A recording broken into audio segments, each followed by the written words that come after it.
all I'm going to comment on at the time. Do you think the person that may have put her body there is in Charlottesville or in Amsterdam? I have no idea. It's a hayfield, by the way. Yes, it is a hayfield. So was it cut? The hayfield had been cut in August. At the time that Miss Harrington would have disappeared, the hayfield would have been up to about your waist. And of course, you know, it has snowed since then.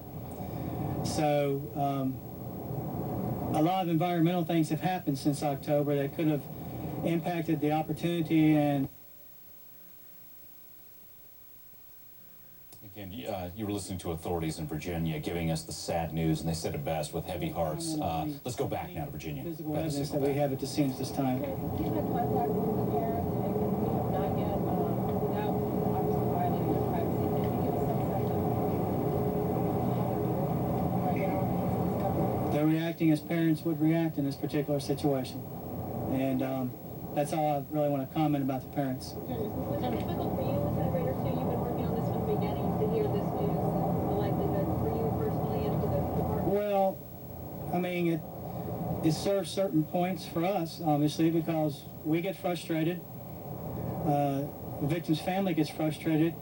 And so this is a new step to help us move this case forward.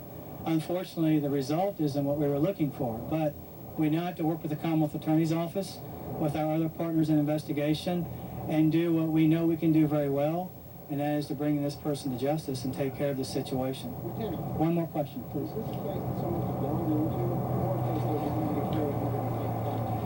declared? It is a farmland, and it does not have public access, and I think that describes itself fairly well.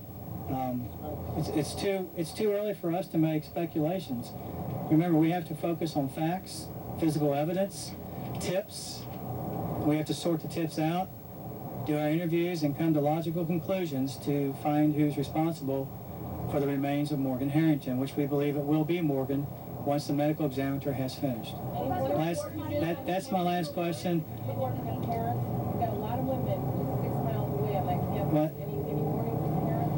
No, I'm not going to give warnings to parents. We have a person who came up missing in the city of Charlottesville. It could have come up in any community, and it does every day. It just so happens this is a community that has a university. I'm not going to alarm the people of Charlottesville. We have a missing person that now looks like it's a crime. And that's where we're at. Charlottesville is a wonderful place to work and live. There's good people here that have good opportunities. Unfortunately, this particular situation occurred in Charlottesville, and we can't change that. We can only try to move forward and see how we can resolve the investigation. That's my last question. Maybe somebody else wants to answer. Again, you've been listening to authorities in Virginia giving us the sad news. They believe they have found the remains of 20-year-old Virginia Tech student Morgan Harrington. To refresh your memory on the story, we began covering it back in October 17th to be exact. She goes to a Metallica concert with some friends at the campus of the University of Virginia. Somehow she ends up outside the arena, separated from her friends, says you'll get back with them later.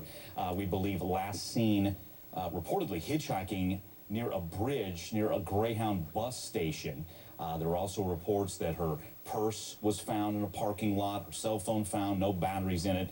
That was some of the thumbnail. It was very difficult to put together a timeline as we had snippets of information about people who may have seen her, may not have seen her. So we have a lot of questions as we, again, process this sad news. A 20-year-old. We believe her remains have been found. We'll have our experts, and we'll take your calls as well at 1-877-TEL-HLN.